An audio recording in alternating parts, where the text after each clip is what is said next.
नमस्कार, कार्यक्रम कल 24 मा स्वागत छ। म राजीव खत्री। केही दिन अघि टिकापुर जग्गा कृत्य प्रकरणमा कांग्रेस सभापति पत्नी आरजू राणाको नाम आयो। नाम मात्र आयो के भन्ने, 3 कट्ठा 7 धुर हडपेको रेकर्ड समेत भेटियो। अब कृषि समितिको सभापति। यो देशमा आरजू राणालाई भिन्नै कानुन छ अनि सुकुम्बासी आरजू माझीलाई भिन्नै कानुन छ। राणालाई अझ उच्च पद दिइन्छ, माझीलाई कहिले नोटिस त कहिले डोजर दिइन्छ। त्यो भन्दा पनि रोचक त के सुन्नु पर्यो भने आरजू म्याडम कृषकको छोरीले नपत्यायो। सुन्नुस् त। मेरो एरिया अफ एक्सपर्टिज यो ग्रीन सेक्टरै हो हैन। म अन्तर्राष्ट्रिय रूपमा पनि आयुष्यमा अब 2 चोटि इलेक्टेड काउन्सिलर भएर काम गरेको र नेपालको नीड यो जुन हामीले ग्लोबल कमिटमेन्टहरू पनि बनाएको छौँ क्लाइमेट चेन्ज सम्बन्धी, र त्यो बाहेक हाम्रो म कृषकको पनि छोरी हो। सानोदेखि कृषि क्षेत्रमा के चाहिँ भएन भन्ने एकदमै अब एज अ ले पर्सन याद छ। सो त्यसलाई पनि रिस्पोन्स गर्नु अब पत्याइदिनु हो नि हैन। खस आर्य महिलाको कोटामा पटक पटक संसद छिरिरहेकी आरजू अब फेरि किसानकी छोरी बनेर संसदीय समितिलाई हातमा लिँदैछिन्। राजनीतिका नाममा यो सम्मको बेमानी र गलत न्यारेसन कहाँबाट कसरी बनाइन्छ? बन्दुक दाइजो दिने कृषक परिवार त आजसम्म मैले त सुनेको छैन। के तपाईले सुन्नु भएको छ? हुन त कांग्रेसको कृषक संघले मकैबारीमा बाँदर खेदाउन कृषक बाले बन्दुक दिएको भनेर विज्ञप्ति निकाल्न सक्छ। सानोमा उहाँ अर्मपर्म गर्नुहुन्थ्यो, अहिले उहाँलाई भाग्यले साथ दियो, गरिबी बुझ्नु भएको छ, छनोट अब्बल रह्यो भनेर यो संघले त भन्दिन पनि सक्छ। यहाँ किसानको स्कुलमा 55,000 शुल्क लिइन्छ विद्यार्थीसँग। यहाँ किसानको छोराछोरीले आफ्नै नागरिकलाई नक्कली शरणार्थी बनाउँदै विदेश पठाउँछन्। यहाँ किसानको छोराछोरीले कोका कोलाबाट घुस लिन्छन् र किसानको छोराछोरीले टिकापुरमा कृत्य कागजात बनाएर जमिन हडप्छन्। किसानको छोराछोरी यति निर्दयी हुन्छन् जसले आलु र प्याजको बिरुवा चिन्न सक्दिनन्। उनी कृषि समिति सभापति। विरासतमा बिना योग्यता पद त पाइएला तर बुद्धि पाइँदैन म्याडम। चरम शक्ति दुरुपयोग गरेर पद प्राप्ति त होला तर प्रतिष्ठा पाइँदैन म्याडम। कृषि क्षेत्र यसै धराशयी कहाँ भएको हो र? किसान यसै कहाँ विदेशिएका हुन् र? समयमा मल र बिउ बिजन यसै कहाँ नपाइएको हो र? युलेन्स स्कुललाई मानक बनाएर शिक्षा समिति दिनुपर्ने मान्छेलाई अनि कता कृषि समितिको सभापति दिएको त? यसको मतलब इन्जिनियरिङ पढेकालाई आइएमको डिन बनाउन मिल्दो रहेछ। खैर, पार्टी सभापति नै श्रीमान भएपछि श्रीमतीको रजाइ हुने त भइगयो। सांसदहरू फेरि पनि यो झुटलाई झुट भन्न सक्ने लायकका एकजना पनि छैनन्। विवेक प्रयोग गर्ने बेलामा विवेक शून्य छन्। ताली बजाएर बस्नु बाहेक यिनको हैसियत छैन। जताततै नालायकहरूको बिगबिगी भएपछि नक्कली शरणार्थी प्रकरणमा अभियुक्त बनाइनु पर्ने मान्छे कृषि समितिको सभापति भएपछि अब कृषिमा भयानक क्रान्ति हुने भयो भनेर पत्याइदिनु पर्ने नै भयो। देश काय पलट हुने भयो। आरजू राणा किसानकी छोरी भएपछि यति बेला किसानका छोराछोरीहरू निशब्द भएका छन्। टिकापुरको त्यत्रो जग्गा भागभण्डा गरेर लिएपछि कृषि समिति सभापति आरजू जत्तिकै उत्कृष्ट उम्मेदवार कोही हुन्नन्। किटलीमा चिया लिएर रेलमा बेच्दै हिँड्ने व्यक्ति आज भारतका प्रधानमन्त्री छन्। विकट जिल्लामा कृषि गरेर घन्टौँ डोकोमा बोकेर तरकारी बेच्न जाने गरिब किसानकी छोरी आज नेपालको कृषि समिति सभापति बनिन् भनेर दङ्ग पर्दिनु पर्ने भयो। आउने मङ्सिरमा एक दिन धान काट्ने पर्वमा कसैले निम्तो गरिदिनु होला उहाँलाई।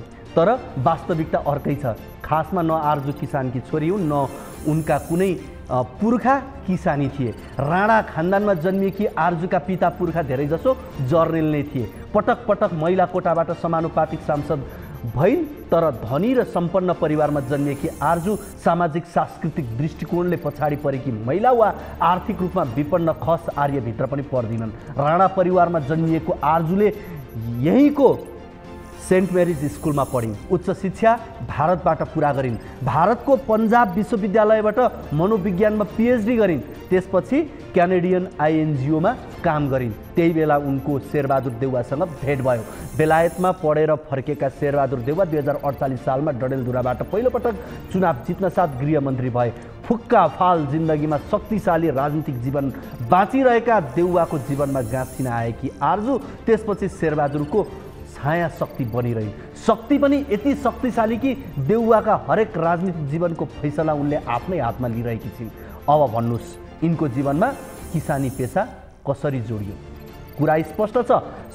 समिति भनेको सरकारका हरेक मन्त्रालयहरूको रिपोर्ट लिएर आदेश दिने ठाउँ हो। लाखौँ नागरिकको अरबौँ रुपियाँ हिनामिना गरेर सरकारी सहकारी चलाउनेहरू भागिरहेका छन् अनि पैसा फिर्ता माग्दै बचतकर्ताहरू आन्दोलनमा छन्। जनताको जीवन र दैनिकीसँग जोडिएका कुराहरू हुन्छन्। त्यहाँ सहकारीको अनियमितता धेरै छन्। आरजुले भनेकी छिन् यसलाई नियन्त्रण गर्नु चुनौती छ। चुनौती मात्रै कहाँ, यहाँ त अरबौँ पैसा पनि छ। कृषिमा अनुदान छ, सहकारीमा अरबौँ पैसा छ अनि प्राकृतिक स्रोतमा त झन् पैसा नै पैसा। भलै त्यसको सही प्रयोग, यहाँ त दोहनको सवाल हो। आरजुका नजर अब यतैतिर गढिसकेका छन्।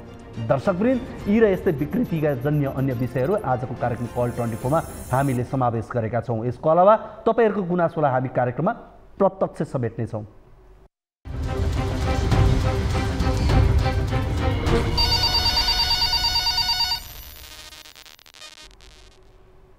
दर्शकवृन्द, तपाईँको पनि कुनै समस्या जिज्ञासा अभिव्यक्तिहरू छन् भने कार्यक्रममा फोन गर्न सक्नुहुनेछ। हाम्रो toll free number 1660 012 2424, Ncell number 98 015 72 424, NTC 97 45 61 56 54 मा कल गर्न सक्नुहुनेछ। तपाईँले एनसीएलको नम्बरमा भाइबर मार्फत पनि गुनासो टिपाउन सक्नुहुनेछ। कार्यक्रमको सुरुवातमा लागौँ पहिलो रिपोर्टतर्फ। ललिता निवास प्रसङ्ग यो अपडेट रहेको छ। झन्डै 2 महिनाको प्रहरीको केन्द्रीय अनुसन्धान ब्युरो CIB को अनुसन्धान प्रतिवेदनका आधारमा आइतबार काठमाडौँ जिल्ला अदालतमा मुद्दा दर्ता भएको छ। सरकारी वकिलको कार्यालयले 4 पूर्व मन्त्री सहित 290 जना विरुद्ध कृत्य सम्बन्धी मुद्दा दायर गरेको छ। यो प्रकरणमा 52 जनाबाट जग्गा जफत गर्न माग दाबी पनि गरिएको छ। हेरौँ यो रिपोर्ट।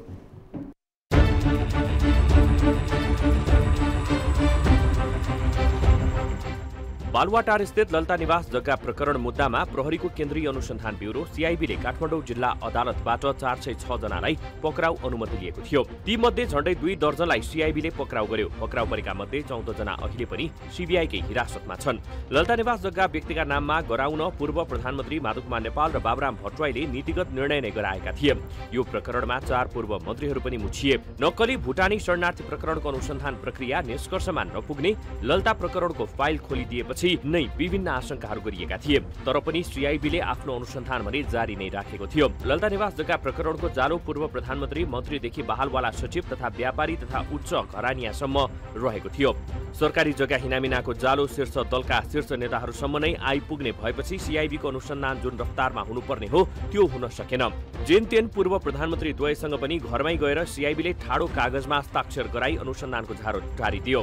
57 दिन लगाएर CIB ले गरेको अनुसन्धान प्रतिवेदनका आधारमा सरकारी वकिलको कार्यालयले आइतबार 4 पूर्व मन्त्री सहित 290 जना विरुद्ध अदालतमा मुद्दा दायर गरेको छ। सरकारी जग्गा कागजात किर्ते गरी व्यक्तिको नाममा पुर्याएको भन्दै 4 पूर्व मन्त्री सहित 290 जना विरुद्ध मुद्दा दर्ता गरिए पनि संगठित अपराधमा भने मुद्दा दर्ता गरिएको छैन। यो प्रकरण ललिता निवास जग्गा प्रकरणमा जिल्ला सरकारी वकिल कार्यालयले 52 जनाबाट जग्गा जफत गर्न माग दाबी गरेको छ। उनीहरूमाथि किर्तेको अभियोग लगाइएको छैन, तर किर्ते कामबाट जोडिएको जग्गा किनेकाले त्यो जग्गा जफत गर्ने प्रयोजनका लागि प्रतिवादी बनाइएको छ। सरकारी वकिलबाट मुद्दा अभियोजन भएसँगै अब थुनछेक बहस सुरु हुनेछ।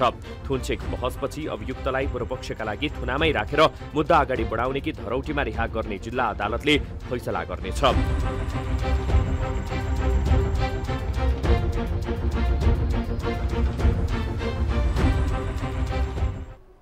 दर्शकवृन्द, हामीले चासो र चर्चाको आधारमा यो रिपोर्ट यहाँहरू बीच राख्यौँ। लागौँ अब अर्को रिपोर्टतर्फ। इन्जिनियरिङ अध्ययन संस्थान IOE ले स्नातक तहको शुल्कमा भारी वृद्धि गरेपछि सडकमा सत्तारूढ गठबन्धनका विद्यार्थीहरूको रमिता छ। IOE ले 144% शुल्क वृद्धि गर्दा विद्यार्थी मारमा पर्ने भन्दै उनीहरूले आन्दोलनको अगुवाई गरिरहेका छन्। सरकारी मोर्चाकै विद्यार्थी सङ्गठनहरू अनसनमा छन्। सत्तारूढ कांग्रेस निकट विद्यार्थी सङ्गठन नेवी सङ्घले पनि अलग्गै प्रदर्शन थालेको छ। आइतबार मात्रै नेवी सङ्घ बालुवाटार घेराउ गर्न आइपुगेको थियो। सत्तारूढ विद्यार्थी सङ्गठनहरू नै शुल्क वृद्धि विरुद्धको आन्दोलनको जस लिन आतुर छन्। टिभी जर्नलिस्ट अस्मिता तिवारीको यो रिपोर्ट हेरौँ।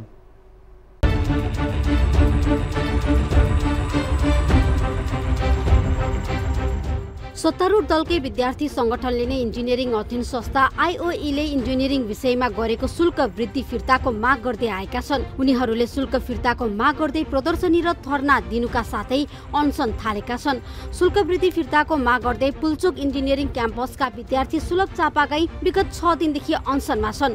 सत्तारूढ अन्य विद्यार्थी संगठनले आन्दोलन गरिरहँदा सत्तारूढ दल नेपाली कांग्रेसको भातृ संगठन नेपाल विद्यार्थी संघ पनि आन्दोलनमा उत्रिएको छ र उहाँ अनसनरत हुँदै गर्दा पनि नेपाल सरकारले चाहिँ त्यसमाथि व्यवस्था गरेको र लाखौं विद्यार्थीको भविष्यमाथि यो शिक्षा मन्त्रालयदेखि लिएर नेपाल सरकारले चाहिँ यस्तो कुरालाई व्यवस्था गरेका कारणले आज नेपाल विद्यार्थी संघ पूर्ण रूपमा आन्दोलित हुनु परेको छ र यो आन्दोलनको सीमाको रूपमा आज हामीले सांकेतिक रूपमा चाहिँ बालुवाटार अगाडि जुन चाहिँ प्रधानमन्त्रीको अगाडि आएर कार्यालय अगाडि आएर आन्दोलन गर्नुको मुख्य अभिप्राय चाहिँ पुष्पकमल दाहाल प्रचण्ड पीएम हुनुहुन्छ देशको, उहाँलाई पनि यो कुरा चाहिँ चेत खुलोस्। विद्यार्थीको चाहिँ नाममा चाहिँ गरिब नेपाली दुखी जनताको चाहिँ छोराछोरीले पढ्नुपर्ने क्याम्पस शिक्षा आर्जन गर्नुपर्ने ठाउँमा चाहिँ यसरी शुल्क वृद्धि गरेको कारणले गर्दा हामी नेभी सङ्घले चाहिँ यो शुल्क वृद्धिको चाहिँ हामीले विरोध गर्दै हामीले यो आन्दोलनको घोषणा गरेका छौँ।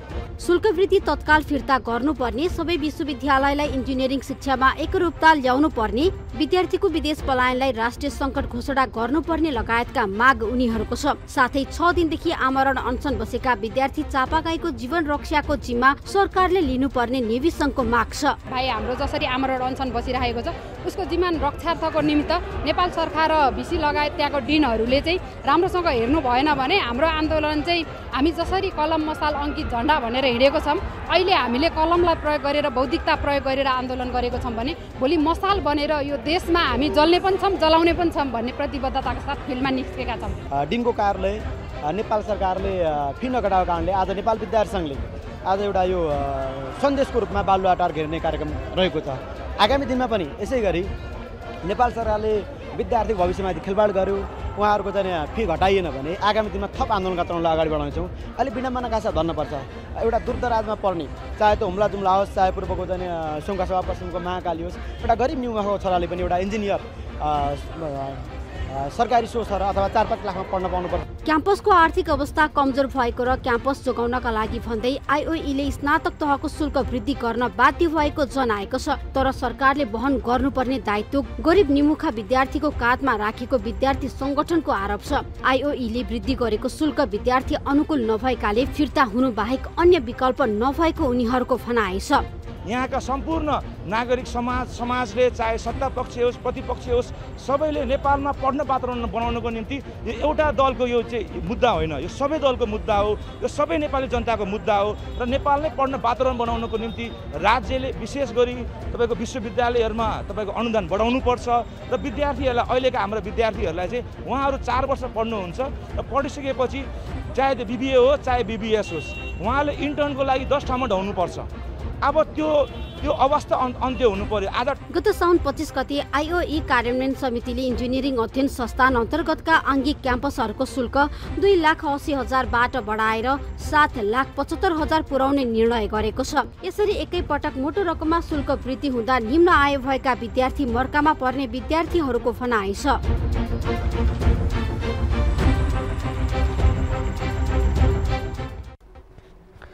दर्शकवृन्द, यसै विषयमा कुराकानी गर्नका लागि यति बेला हामीसँग इन्जिनियरिङ अध्ययन संस्थानका सहायक डिन सुरज लामिछाने हाम्रो फोन सम्पर्कमा हुनुहुन्छ। उहाँसँग कुराकानी गर्छौँ हामी।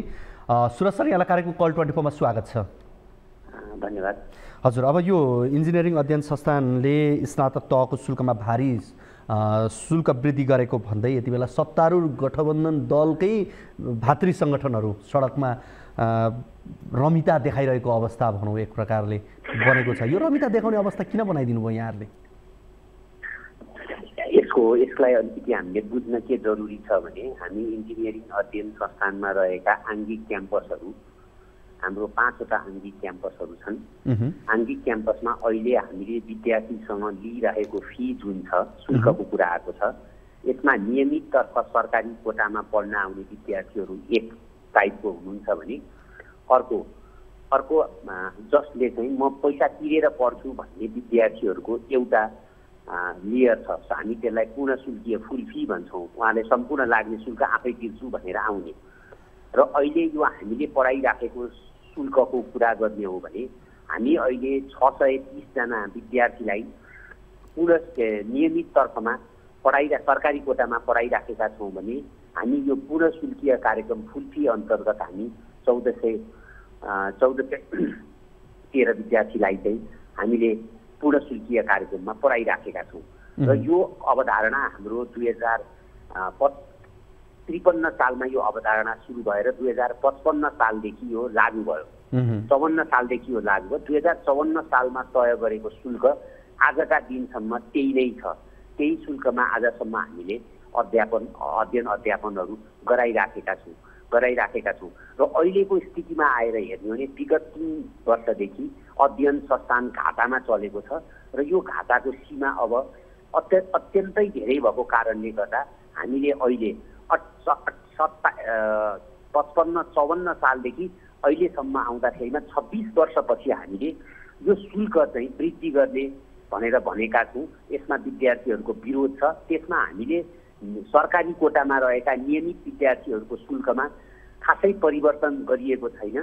यसमा एक प्रमुख रूपमा चाहिँ पूर्ण शुल्कीय कार्यक्रममा रहेका विद्यार्थीहरू जो पैसा तिरेर पढ्न आउँछु भन्ने विद्यार्थीहरूको शुल्क मात्रै वृद्धि गरिएको हो।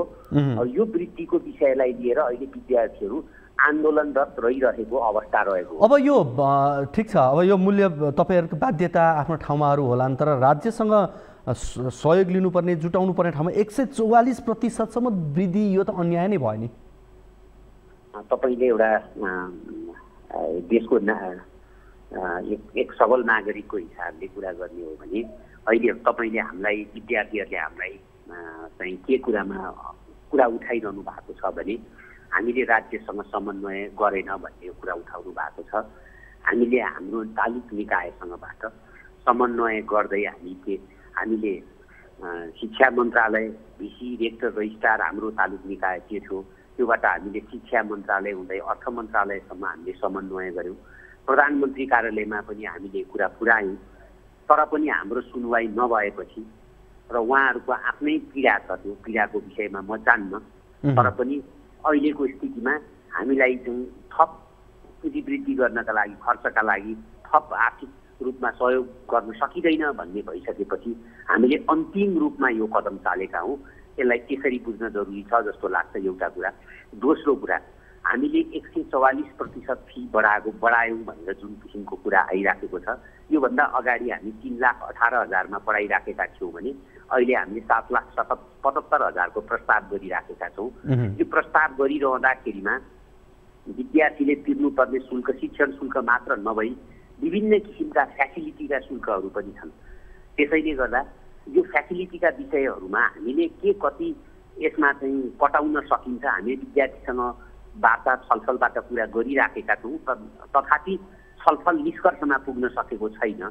तर पनि हामीले यो संवादलाई औपचारिक रूपमा अनौपचारिक रूपमा हामीले यसलाई अगाडि बढाइराखेका छौँ र यो संवादले हामीलाई चाहिँ अहिलेको शुल्कलाई पुनरावलोकन गरेर कहाँ ल्याउन सकिन्छ भन्ने विषयमा वार्ता गर्न खोजिराखेका छौँ। तर विद्यार्थी साथीहरू अनसनरतमा, विद्यार्थी भाइहरू अनसनरत अवस्थामा हुनुहुन्छ। त्यो अनसनरत अवस्थामा भएको हुनाले अहिले वार्ता चाहिँ अनिर्णयको स्थितिमा बसेको छ। अब योमा अहिले हामीले उहाँहरूले मागे अनुसारको हामीलाई यति घाटा छ, यति यो क्याम्पसमा यो लेभलको घाटा छ, यो लेभलको घाटालाई परिपूर्ति गर्न तपाईँहरूले लाग्नुहोस् भन्ने हिसाबले हामीले विद्यार्थी सङ्गठनहरूसँग र अनसनरत साथी विद्यार्थीहरूसँग पनि हामीले कुरा गरिराखेका छौँ। सर, मलाई एउटा कुरा चाहिँ यसो भनिदिनुहोस् त, जस्तो अहिले जति तपाईँहरूलाई अपुग रकम छ, जति विद्यार्थीहरूबाट असुल्नुपर्ने अवस्था बनेको छ नि, राज्यले लगानी नै गर्न नसक्ने या राज्यले ठुलो लगानी चाहिँ गरेर यो चाहिँ अनुत्पादक क्षेत्रमा जान्छ भन्ने अवस्था हो कि राज्यले त्यो अहिले नपुगेको राज्यले लगानी गरिदियो भने त्यो फाइदा नै हो भन्ने अवस्था हो? भन्नुहोस् त। होइन, अहिले यस्तो हो, हामीले अहिले तपाईँलाई मैले भनिहालेँ 2054 सालमा गरेको शुल्कले आजसम्म हामी यहाँ आइपुगेका छौँ। त्यसैले गर्दा त्यो शुल्क हाम्रो लागि अपुग हो भनेर हामीले राज्यसँग बारम्बार कुरा गरेका छौँ।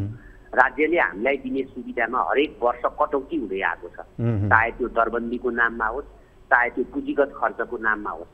हामीलाई अहिलेसम्म त्रिभुवन विश्वविद्यालयमा हामीले पदाधिकारीहरूसँग कुरा गरिरहँदा हामीलाई अहिले पनि के छ भने 1 वर्ष 1.5 वर्ष योभन्दा अगाडिको आगोमा बजेट भाषणमा पास भएको जुन हाम्रो चाहिँ तलब वृद्धिको छ, त्यो तलब वृद्धि अहिलेसम्म पनि हामीलाई प्राप्त भएको छैन। त्रिवी आफै फाइनेन्सियल क्राइसिसबाट गुज्रिराखेको छ।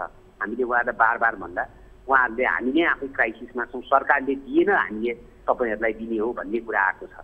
अहिले हामीले यो कुरालाई मनन गरेर सरकारले दिन सक्ने स्थिति बनेन र संस्था यदि चलाउने हो भने हामीले अहिले चाहिँ शुल्कबाट नै विद्यार्थीको शुल्कबाट नै लिनुपर्छ।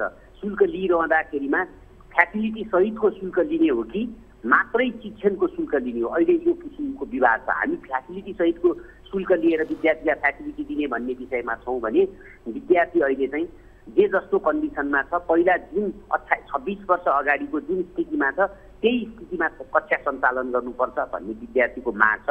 त्यसैले गर्दा हामीले के भनिराखेका छौँ भने यो स्थितिमा हामी कक्षा सञ्चालन गर्न सक्दैनौँ।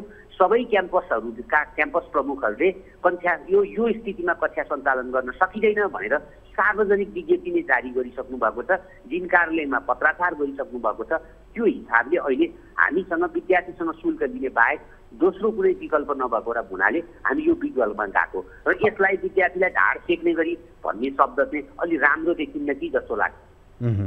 हस्, कुराकानीका लागि यहाँलाई धेरै धेरै धन्यवाद। हस्, धन्यवाद। हजुर, हामीसँग हुनुहुन्थ्यो इन्जिनियरिङ अध्ययन संस्थानका सहायक डिन सुरज लामिछाने, उहाँसँग हामीले कुराकानी गऱ्यौँ। कार्यक्रम यति बेला लागौँ अर्को रिपोर्टतर्फ। हाम्रो देशमा नवनिर्मित कालोपत्रे सडक बनेको केही समयपछि नै भत्कनु अब नौलो हुन छाडिसकेको छ। कति सडकहरू बन्न नपाउँदै भत्किन्छन् भने कति 1-2 वर्षमै। कालोपत्रे सडकको आयु वर्षौँ हुनुपर्ने हो, तर हाम्रो देशमा वर्ष 3मै भत्किन थाल्छन् सडकहरू। सिन्धुली गढी मजुवा काफल चौरी दुम्जा सडकको कालोपत्रे उप्किन थालेको छ। बागमती प्रदेश सरकारको 24 करोड 40 लाख आर्थिक सहयोगमा कालोपत्रे गरिएको सडक 1 वर्ष नपुग्दै उप्किन लागेको। ठेकेदार कम्पनीले गुणस्तरहीन कालोपत्रे गर्दा सवारी आवत जावतमा समेत समस्या भएको स्थानीयको आरोप छ। यसरी सडक बिग्रदा कला संस्कार र संस्कृतिको संरक्षण गर्दै आएको कलाघरतर्फ जाने पर्यटकहरूलाई समेत समस्या परेको छ। सिन्धुलीबाट टिभी जर्नलिस्ट रविन्द्र भट्टराईको यो रिपोर्ट हेरौँ।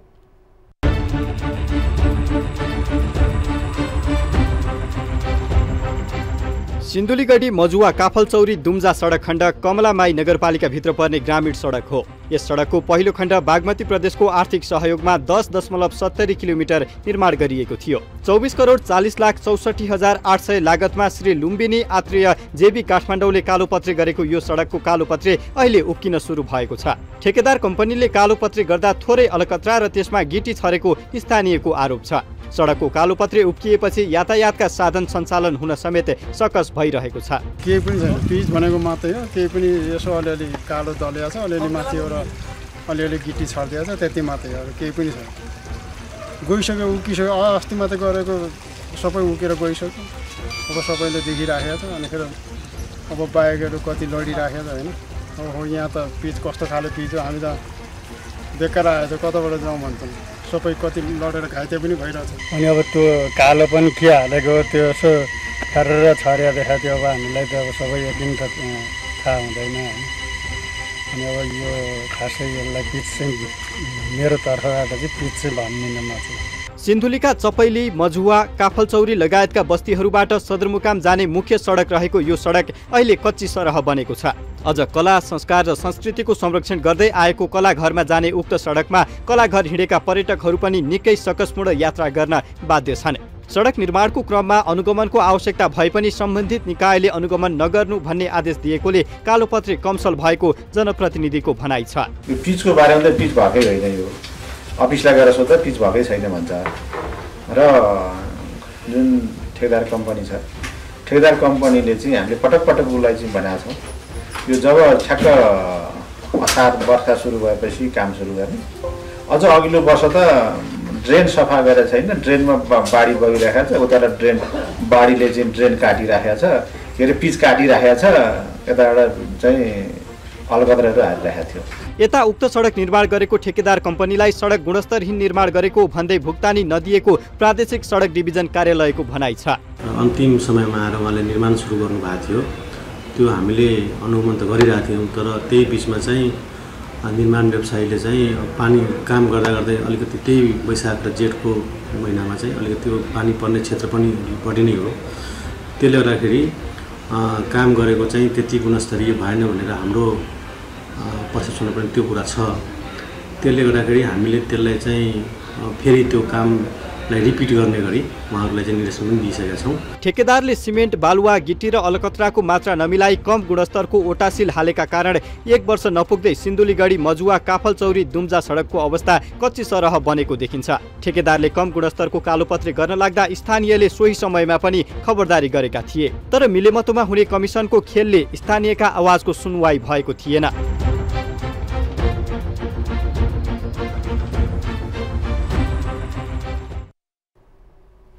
दर्शकवृन्द, हामीले यो सिन्धुलीको प्रसङ्ग यहाँहरू बीच राख्यौँ। यस विषयमा हामीले सम्बन्धित व्यक्तिसँग कुराकानी गर्ने प्रयास गरेका थियौँ, तर सम्भव हुन सकेन। कार्यक्रममा यति बेला भने पालो भएको छ छोटो ब्रेकको।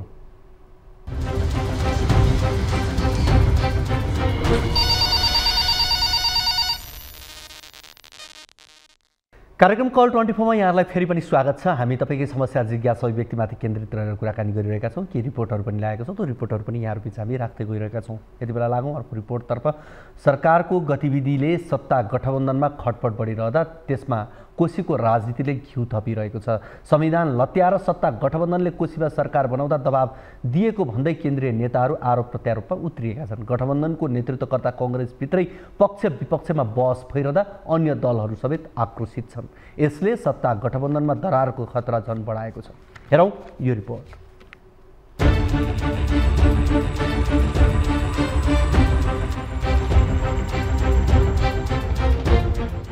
कोशी प्रदेशमा सरकार गठनको रमिताले केन्द्रमै भूकम्प ल्याइदिएको छ। केन्द्रीय सत्ता गठबन्धनको आलोचनाका लागि कोशीको विषय बलियो आधार बनिरहेको छ। केन्द्रकै दबावमा दुई पटक संविधानलाई कुल्चेर गठन भएको काङ्ग्रेस नेतृत्वको सरकार कोशीका लागि घाँडो बनेको छ। सर्वोच्च अदालतले दुवै पटकको सरकार गठन प्रक्रिया गलत रहेको ठम्म्याइसकेको छ। सर्वोच्चको आदेशपछि दोस्रो पटक गठन भएको काङ्ग्रेस नेतृत्वको सरकार पनि अन्योलमै छ।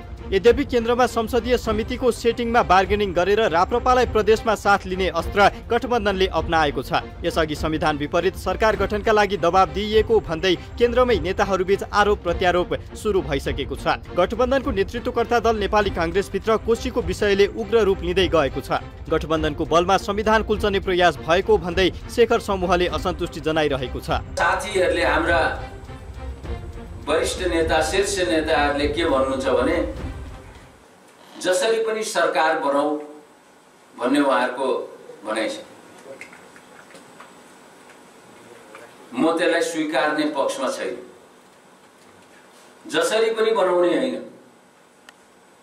संविधान तह बनाउनुपर्छ। संविधानमा लेखेका कुराहरूलाई एक्सेप्ट गरेर हामी जान सक्नुपर्छ। शेखर पक्ष मात्र होइन, देउवालाई नै साथ दिँदै आएका नेताहरूले समेत कोशीको रमितालाई रुचाएका छैनन्। केन्द्रले दबाब दिएर प्रदेशको अस्तित्वलाई नै स्वीकार्न नसकेको भन्दै नेताहरू चिडिएका छन्। संहिता के अनुसार जे काम हो चाहे से काम नहीं बढ़ा। केंद्रीय सरकार हो जे लोग संचालन करे थे उनको मन में संहिता के भावना अनुसार काम करे से नहीं थे। सब काम केंद्र से करे से। प्रदेश के सरकार से के अधिकारी से के प्रगति है सो सब संविधान में जो लिखा प्रदेश के अधिकार है, प्रादेशिक तह के अधिकार है, कोही अधिकार के उपयोग नहीं करना चाहिए। कोशी प्रदेशमा नेकपा एमालेका हिक्मत कुमार कार्की नेतृत्वको सरकार सहज बहुमतमा थियो। उक्त सरकारले विश्वासको मत नपाएर दुई पटकसम्म कोशी प्रदेश काङ्ग्रेस संसदीय दलका नेता उद्धव थापाको नेतृत्वमा सरकार गठनको दाबी गर्दा दुवै पटक प्रक्रिया नमिलेको अदालतले ठहर गरिसकेको छ। यद्यपि मुख्यमन्त्री उद्धव थापाले लिएको विश्वासको मतको अन्तिम फैसला अदालतबाट आउन बाँकी छ। असंवैधानिक प्रक्रिया अपनाउनका लागि केन्द्रीय सत्ता गठबन्धनले नै दबाब दिएको बताउँछन् सत्ता गठबन्धन दल नेकपा एकीकृत समाजवादीका सम्मानित नेता जलनाथ खनाल। कोशीमा मात्रै दुईचोटि संविधानको उल्लङ्घन भयो भनेर सर्वोच्च अदालतले फैसला दिइरहेछ। हाम्रो पार्टीले कस्तो धारणा राख्ने भयो सभा? हाम्रो पार्टी क्लियर हुनुपर्छ। हामी गठबन्धनको नाउँमा उनीहरूले गरेका गलत कामहरूको शिकार चाहिँ हुँदैन। हाम्रो पार्टीले आफ्नो स्वतन्त्रतालाई कायम राखेर अगाडि बढ्नुपर्छ। कोशीमा अब राप्रपाले कृपा गरिदिए नयाँ प्रक्रियाबाट गठबन्धनकै सरकार बन्ला, तर सत्ता गठबन्धनलाई बिझाउने विषय कोशीको राजनीति मात्र होइन। केन्द्रमा सरकारको पछिल्ला गतिविधिले नेपाली काङ्ग्रेसलाई सत्ता सहकार्यमा सकस परिरहेको छ। भ्रष्टाचार छानबिनमा पक्षधरता देखाएकोमा देउवा स्वयं सरकारसँग सन्तुष्ट छैनन्। गठबन्धनमा विभाजनको आगो बलिरहेकै छ, त्यसमा कोशीले घिउ थपेको मात्र हो। यसले कुन रूप लिन्छ हेर्न बाँकी छ।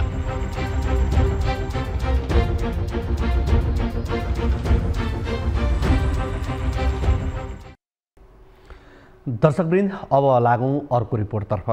सरकारले खारेजी तथा पुनर्संरचनाको नाममा शून्य बजेट भएका सम्पूर्ण पशुपक्षी क्षेत्रका निकायहरूलाई विद्यमान संरचना अनुसार बजेट तत्काल व्यवस्था गर्नुपर्ने, किसानका लागि निशुल्क खोप तथा औषधि उपचार गर्नुपर्ने लगायतका माग गर्दै पशु सम्बद्ध निकायहरू आन्दोलनमा उत्रिएका छन्। सरकारले बजेट कटौती गरेपछि आन्दोलनकारीहरूले मन्त्रीदेखि विभागीय कर्मचारीको राजीनामा नै माग्न थालेका छन्। टिभी जर्नलिस्ट एलिसा अरियालको यो रिपोर्ट हेरौँ।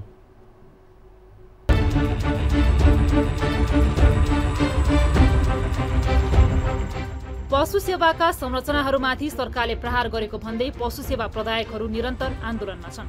शुक्रबार उनीहरूले केन्द्रीय रिफरल भेटनरी अस्पतालमा ताला लगाएका छन्। कृषि तथा पशुपक्षी विकास मन्त्री डाक्टर वेदुराम भुषाल, कृषि सचिव र पशु सेवा विभागका महानिर्देशकले पशु क्षेत्रका विभिन्न संरचनाहरूमाथि निर्मम प्रहार गरेको भन्दै राजीनामा नै माग गरेका छन्। लम्पी स्किन लगायतका रोगहरूले आक्रान्त भएको बेला पशुका संरचना खारेज गर्नु उपयुक्त नहुने आन्दोलनमा सहभागीहरूको भनाइ छ। तर सरकारले माग सम्बोधन गर्न आइतबारसम्म तादरुकता नदेखाए सबै सेवाहरू ठप्प पार्ने उनीहरूको चेतावनी छ। उहाँले अब पदमा बसेर काम गर्न सक्नुहुन्न भने त राजीनामा दिए भयो नि त। यो त कुरा त पदमा बसेर काम गर्नु पर्यो, यता समस्याहरू सुल्झाउनु पर्यो, आफूले नसक्ने हो भने माथि सम्बन्धित ठाउँमा लानु पर्यो, त्यो पनि नलाने आफू पनि नगर्ने अनि त राजीनामा माग्ने कुरा त भइहाल्छ। कृषि क्षेत्रबाट सबभन्दा बढी क्षेत्र भएको यसै पशुबाट हो। त्यसकारण यसलाई जिरो बजेट गर्नु, खारेज गर्नु, पुनर्स्थापना गर्नु भनेको त सपनामा सपनाइ जस्तो हुन्छ। त्यसकारण यसलाई हामीले जसै भए पनि यसलाई यथावत गर्छौँ र यो देशको लागि हो, यो कृषकको लागि हो। यो कृषकका समस्याहरूमा सरकारले लामो समयदेखि बेवास्ता गरेको उनीहरूको आरोप छ। पशु सेवा प्रदायकको आन्दोलनले कृषकहरू मर्कामा पर्ने सम्भावना छ। किसानहरूलाई त ठुलो समस्या छ नि। मेन त हाम्रो पशु सेवा अन्तर्गतका विभाग अन्तर्गतका निकायहरूबाट जुन सेवा प्रवाह गर्नुपर्ने हो त्यो सेवा प्रवाहमा चाहिँ अवरुद्ध भएपछि किसानहरू त अवश्य त्यसमा चाहिँ के अरे समस्यामा हुनुहुन्छ र हामी चाहिँ किसानको पनि समस्यामा हामी पार्ने हाम्रो कुनै उद्देश्य लक्ष्य केही पनि होइन। जुन किसानको लागि काम गरिरहेको सङ्घ संस्थाहरू छ त्यो निर्विवाद रूपमा चाहिँ काम गर्ने वातावरण चाहिँ बनोस्। भ्याक्सिन उत्पादन प्रयोगशाला, पशुपक्षी रोग अन्वेषण प्रयोगशाला आवश्यक छ। विभिन्न क्वारेन्टिन कार्यालय लगायतका संरचनामा प्रहार गरिएको पशु सेवा प्रदायकहरूको आरोप रहँदै आएको छ। तर मन्त्रालयले भने संस्थाको पुनः संरचना गर्नुपर्ने बताउँदै आएको छ। आन्दोलनका ठूला माग नभएकाले पनि वार्ताबाट समाधान खोज्न सम्बन्धित निकायलाई आग्रह गरिएको कृषि तथा पशुपक्षी विकास मन्त्रालयका सहसचिव डाक्टर उमेश दाहालको भनाइ छ।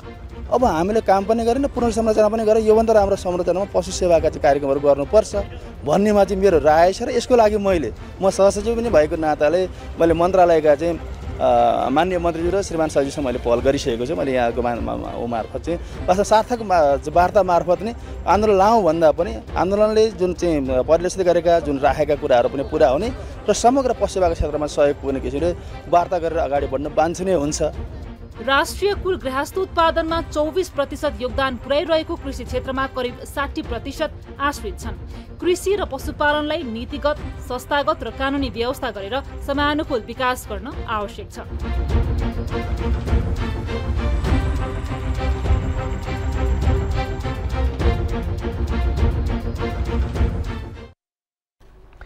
दर्शकवृन्द, यसै विषयमा कुराकानी गर्नका लागि यति बेला हामीसँग नेपाल भेटनरी एसोसिएसनका अध्यक्ष डाक्टर रामकृष्ण खतिवडा हाम्रो फोन सम्पर्कमा हुनुहुन्छ। उहाँसँग हामी कुराकानी गर्छौँ।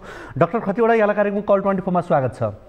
नमस्कार, हस्, धन्यवाद। हजुर, अब यहाँहरूले त यो सरकारले खारेजी तथा पुनर्संरचनाको नाममा शून्य बजेट भएका सम्पूर्ण पशुपक्षी क्षेत्रका निकायहरूको यो विद्यमान संरचना अनुसार बजेट व्यवस्थापन गर्नुपर्ने भन्दै विभिन्न मागहरूसहित मन्त्रीको त्यसै गरी विभागको महानिर्देशककै राजीनामा मागेर आन्दोलन गरिरहनु भएको छ। यति बेलै देशव्यापी रूपमा किसानहरू मर्कामा परेका छन्, लम्पी स्किनले किसानहरू पीडित छन्। यो आन्दोलन गर्नुपर्ने बाध्यता कसरी पर्यो? अब यसले किसानहरूलाई झन मारमा पार्यो कि पारेन? एउटा कुरा के भने अब यो 20वटा कार्यालयमा जुन लम्पी स्किनको नियन्त्रण सम्बन्धी भ्याक्सिन बनाउने, उपचार गर्ने कार्यालयहरूको बजेट अहिलेसम्म शून्य भएको हुनाले आन्दोलन गर्नु परेको हो।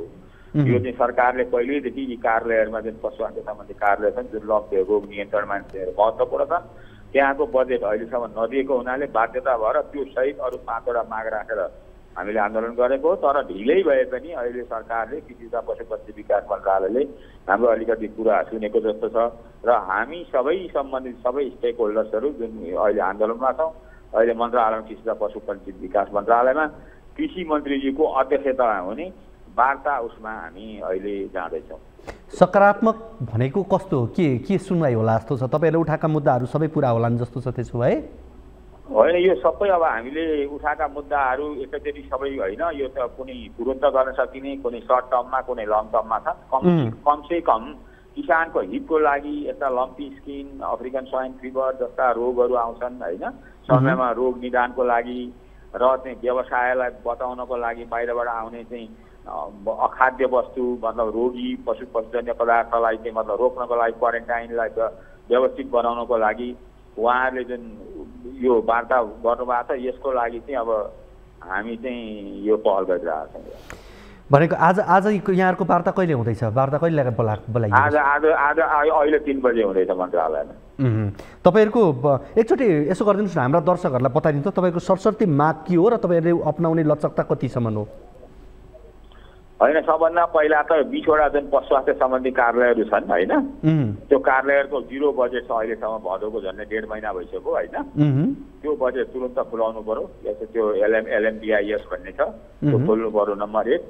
नम्बर 2 लम्पी स्किन र अफ्रिकन स्वाइन फिभर र बर्ड फ्लूबाट प्रभावित किसानहरू राहत रकमको व्यवस्था कुन मितिदेखि वितरण गर्ने व्यवस्था मिलाएको छ त्यो यकिन हुनु पर्यो। हुन त 65 करोड रुपियाँ लम्पीको लागि छुट्याएको भनेर मन्त्रालयले भनेको छ, तर अहिलेसम्म पनि त्यो चाहिँ आइसकेको अवस्था छैन। तेस्रोमा पशुपन्छी रोग नियन्त्रणको लागि संक्रामक रोग नियन्त्रण ऐन वर्षौँदेखि चाहिँ यो उसमा छ, यो तुरुन्त संसदबाट पास हुनु पर्यो। त्यसले गर्दाखेरि कानुनी व्यवस्था दह्रो हुन्छ रोग नियन्त्रण गर्नको लागि। र प्रत्येक स्थानीय तहमा एकजना पशु चिकित्सक र प्रत्येक वडामा एउटा पशुसेवा प्राविधिकहरूको व्यवस्था हुनु पर्यो। र अर्को कुरा चाहिँ यो जुन 753वटा हाम्रा जुन स्थानीय निकायहरू छन्, ती निकायहरूमा क्रमशः भेटनेरी हस्पिटल चाहिँ को अब तुरुन्त नहुन सक्छ, 5 वर्षमा 6 वर्ष 7 वर्ष लाग्न सक्छ। त्यो चाहिँ एउटा कमिटमेन्ट हुनु पर्यो। यो वर्ष यति अहिले त 2-4वटा पनि छैन स्थानीय तहमा भेटनेरी हस्पिटल। अब त्यसले गर्दाखेरि किसानहरू मारमा छन्। यो कुराको सुनिश्चितता सरकारले गर्नुपर्छ। कुनै लङ टर्म छन्, कुनै सर्ट टर्म छन्, कुनै मिड टर्म छन्, यी कुराहरू सोल्युसन गर्नको लागि। हस्, कुराकानीका लागि यहाँलाई धेरै धेरै धन्यवाद। हजुर, हस्, कुराकानीका लागि यहाँलाई धेरै धेरै धन्यवाद। धन्यवाद। हामीसँग हुनुहुन्थ्यो नेपाल भेटनरी एसोसिएसनका अध्यक्ष डाक्टर रामकृष्ण खतिवडा, उहाँसँग हामीले कुराकानी गऱ्यौँ। दर्शकवृन्द, अब लागौँ अर्को रिपोर्टतर्फ। जङ्गलमा माटो र रुखको प्रत्यक्ष सम्बन्ध हुन्छ। जङ्गलका रुखहरू माटोको भरमा अडिएका हुन्छन्, तर रौतहटका जङ्गलहरूबाट विभिन्न प्रयोजनका लागि जथाभावी माटो निकाल्ने कार्यले जङ्गलका रुखहरूको अस्तित्व नै सङ्कटमा परेका छन् भने विभिन्न पर्यावरणीय समस्याहरू देखा पर्न थालेका छन्। यस्तो कार्य नरोकिए वन र पर्यावरणमा नकारात्मक असर पर्ने भन्दै स्थानीयले यसलाई नियन्त्रण गर्न माग गर्न थालेका छन्। रौतहटबाट टिभी जर्नलिस्ट बालविक्रम कार्कीको यो रिपोर्ट हेरौँ।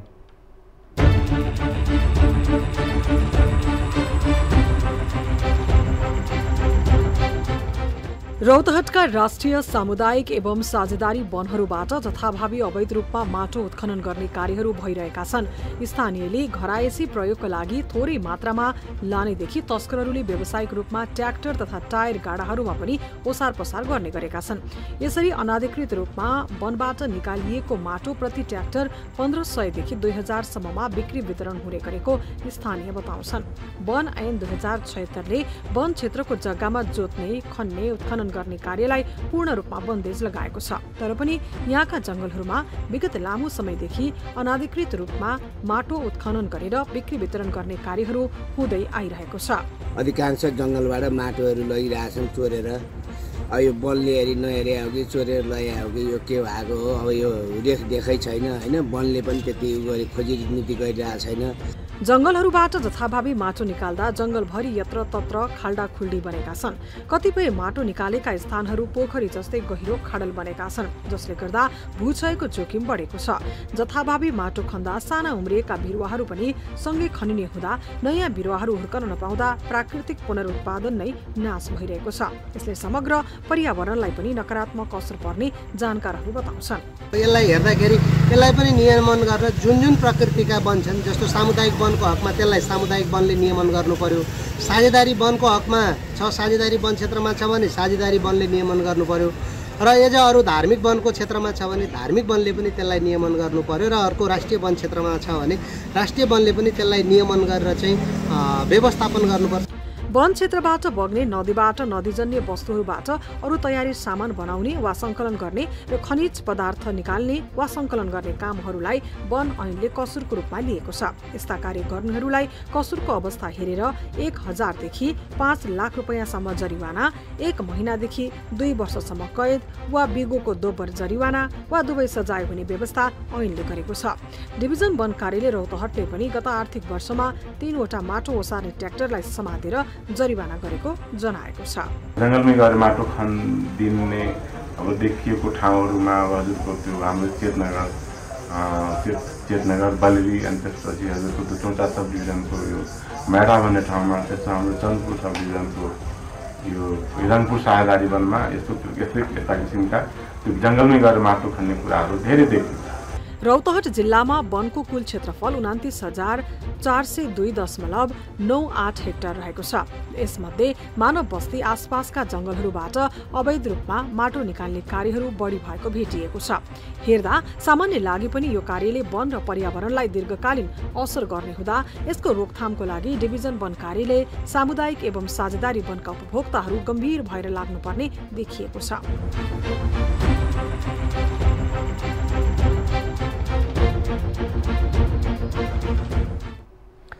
दर्शकवृन्द, यसै विषयमा कुराकानी गर्नका लागि यति बेला हामीसँग डिभिजन वन कार्यालय रौतहटका अधिकृत सुनिल कुमार कर्ण हाम्रो फोन सम्पर्कमा हुनुहुन्छ। उहाँसँग हामी कुराकानी गर्छौँ। सुनिलजी, यहाँलाई कार्यक्रम कल 24 मा स्वागत छ। हजुर, धेरै धेरै धन्यवाद सर। हामीले अब यो जङ्गलमा माटो निकालेका कारण जङ्गल मासिँदै गएको प्रसङ्गको एउटा रिपोर्ट प्रसारण गऱ्यौँ। दृश्यले पनि त्यही देखाउँछ, जहाँ माटोहरू पुरै निकालिएको छ, ट्र्याक्टरहरूमा माटो ओसारिएको देखिन्छ। हाम्रो क्यामेराले देख्छ, जनताले देख्छन्, त्यहाँका स्थानीयले देख्छन्। यहाँहरूको नजरमा चाहिँ किन पर्दैन यो? धेरै राम्रो, धेरै सान्दर्भिक प्रश्न सोधिदिनु भएकोमा धेरै धेरै धन्यवाद सर। यो हाम्रो पनि यो डिभिजन वन कार्यालयको नजरमा पनि परेको छ यस्तो कुराहरू। किनभने अब त्यो अहिले हामी त्यो जस्तै यहाँ अब त्यो माटो निकाल्ने, ढुङ्गा गिटीहरू सङ्कलन गरिदिने होइन, त्यस्तो त्यो वनमा वन ऐन नियम बमोजिम त्यो वन ऐन नियमको विपरीत गर्नुपर्ने कामहरू गरिदिने भएको हुनाले अब यो वन जङ्गल वास्तवमा सङ्कटमा पर्न सक्छ। र त्यो कुरालाई त्यो वन जङ्गल सङ्कटमा नपरोस् भन्ने हिसाबले हामी यस्तो कुराहरूलाई पनि यो माटो सङ्कलन, ढुङ्गा गिटी अनियमित रूपले सङ्कलन गर्ने कुरालाई एकदम प्राथमिकताका साथ हामी राखेका छौँ। र यो कुराहरू हुन नदिनको लागि हामी एकदम नियमित गस्ती पनि गर्छौँ र यस्तो कुराहरूलाई हामी त्यो कारवाही पनि गर्छौँ होइन। त्यो गत कुरा हो, हामी यो यस्तै माटो सङ्कलन गर्ने त्यो 3 वटा ट्र्याक्टर हामी त्यो बरामद गरेर त्यसलाई कारवाही गऱ्यौँ होइन। त्यस्तै ढुङ्गा गिटी सङ्कलन गर्ने कुरालाई पनि अब त्यस्तो त्यो प्रक्रिया नियम विपरीत गर्नेलाई पनि हामी कारवाही गऱ्यौँ र अहिले पनि त्यस्तो कुराहरूलाई हामी एकदम नियमितता दिइरहेका छौँ। वास्तवमा अब त्यो माटो जङ्गलको माटो त्यस्तै अनियमित रूपमा बिना अनप्लान्ड वेमा कसैले गर्यो भने त्यो त जङ्गल सुक्छ त। सर, अब यो सुन्नुहोस् न, वन ऐन 2076ले पनि के भन्छ भने वन क्षेत्रको जग्गामा जोत्ने, खन्ने, उत्खनन गर्ने कार्य पूर्ण रूपमा बन्देज लगाइएको भनेर भनिएको छ। अब तपाईँहरू पनि भन्नुहुन्छ हामी गस्ती गरिरहेका छौँ, तर यहाँ त गस्ती हो कि अब यो मस्तीले गर्दाखेरि चाहिँ यस्तो भयो भन्ने अवस्था देखियो, जहाँ अब यो जङ्गल होइन ग्राउन्ड बनेको छ, फुटबल ग्राउन्ड पनि भन्न नमिल्ने, अझ ठुलो पोखरी पो यहाँ त पानी जम्दा त ठुलो पोखरी नै तालै बनिएला जस्तो अवस्था छ। कहीँ कतै सुनिन्छ, मैले यो तपाईँ होइन, मैले समग्रमा मैले कुरा गरेको हो। वन जङ्गलका कुरा गर्दा, फडानीको कुरा गर्दाखेरि जङ्गलका कर्मचारीहरूका घरहरू चाहिँ सहरमा ठुल्ठुला बनेका हुन्छन्, जङ्गल चाहिँ त्यहाँ गएका हुन्छन् भनेर आरोप लाग्छन्। अब यो माटोबाट पनि फाइदा हुँदो रहेछ नि त त्यसो भने त। यस्तो अब त्यो अनियमित रूपमा अब गर्नेलाई, जसले अनियमित गर्न खोज्छ उसलाई त त्यस्तो त फाइदा त हुन्छ त, अनियमित गर्ने काम गर्नलाई। अनियमित काम गर्नेले त यो अब यो कर्मचारीको मिले मतो बेगर यो सम्भव छ यस्तो हुनलाई? त्यस्तो होइन, त्यो कर्मचारीको यस्तोमा मिलोमतो छैन। हामी त्यो अब यस्तो कुराहरूलाई नियन्त्रण गर्नको लागि हामीले कारवाही पनि गरेका छौँ। यसरी जङ्गलबाट माटो नखन्ने, अनि पहिला अब पहिला मान्छेहरूले अब जाँच्ने गरेको खाने गरेको त्यो हामीले देख्यौँ, तर अहिले त्यस्तो स्थिति छैन। अब त्यसरी खाँदैन होइन, थियो त्यस्तो कुराहरू, त्यस्तो अवस्था थियो पहिला। त्यस मान्छेहरूले जाने अनि त्यसपछि त्यो माटो खनेर ल्याउने अनि त्यसपछि त्यो अब अन्यत्र त्यो माटो अन्यत्र लिएर आउने होइन, त्यस्तो थियो। तर अहिले त्यस्तो समस्याहरू छैन, माटो खन्ने कुराहरू अब छैन। अब ढुङ्गा अनियमित रूपमा सङ्कलन गर्ने कुराहरू अझ पनि त्यो जाने अनि त्यसपछि त्यो आँखा छलेर जाने अनि त्यसपछि लिएर आउने भन्ने कुराहरू अझ पनि अलिअलि। अब सरले त्यसो भन्नुभयो, अब यो रिपोर्ट यहाँले हेर्नु होला, हामीले देखाएको पनि छौँ जहाँ चाहिँ ट्र्याक्टरमै हालेर माटो ओसार्दै गरेको दृश्य देखिन्छ होइन। अब माटो ओसारिँदैन भनेर यहाँले भन्नुभयो, तर माटो ओसारेको त देखिरहेकै छ यहीँ। हजुर हजुर हजुर त्यो थियो पहिला गरेको थियो, हामी पनि देख्यौँ। तर त्यो कुरा अब अहिले नियन्त्रणमा छ, त्यसरी अब खाँदैन। हामी त्यो कुरालाई एकदमै उच्च प्राथमिकताका साथ त्यस्तो कुराहरूलाई जङ्गलमा नहोस्, जङ्गलमा अनियमित रूपले कसैले यस्तो कुराहरू अनियमित क्रियाकलापहरू नगरोस् भनेर हामीले यस्तो कुरालाई एकदम फोकस गरेर राखेका छौँ। हामी त्यो एकदम सेन्सिटिभ छ त्यो कुरामा, अनि त्यस्तो कुराहरू एकदम नियन्त्रण भइरहेको छैन। हस्, सरले अब संवेदनशील छौँ भनेर भन्नुभयो, व्यवहारिक रूपमै संवेदनशील भइदिनु होला। हामी आगामी कार्यक्रममा पनि यस विषयमा थप फलोअप गर्नेछौँ। यहाँलाई कुराकानीका लागि अहिले धन्यवाद। हस् सर, थ्याङ्क यू। हस्, हामीसँग हुनुहुन्थ्यो डिभिजन वन कार्यालय रौतहटका अधिकृत सुनिल कुमार कर्ण, उहाँसँग हामीले कुराकानी गऱ्यौँ। दर्शकवृन्द, आजको कार्यक्रमको निर्धारित समय करिब सकिसकेको छ। तपाईँका पनि कुनै समस्या गुनासोहरू छन् भने हामीलाई सम्पर्क गर्न सक्नुहुनेछ। हाम्रो टोल फ्री नम्बर 1660 012 2424, त्यसै गरी एनसेल नम्बर 98 015 72 424, त्यसै गरी एनटिसी 97 45 61 56 54मा कल गर्न सक्नुहुनेछ। तपाईँले एनसेलको नम्बरमा भाइबर मार्फत पनि गुनासाहरू टिपाउन सक्नुहुनेछ र यहाँहरूले यो कार्यक्रम सकिएपछि पनि हामीलाई फोन गर्नुहोला। हामी तपाईँका समस्याहरूलाई लिन्छौँ र आगामी कार्यक्रमहरूमा त्यसलाई समावेश गर्छौँ। अहिले भने बिदा दिनुहोस्। हवस् त, नमस्ते।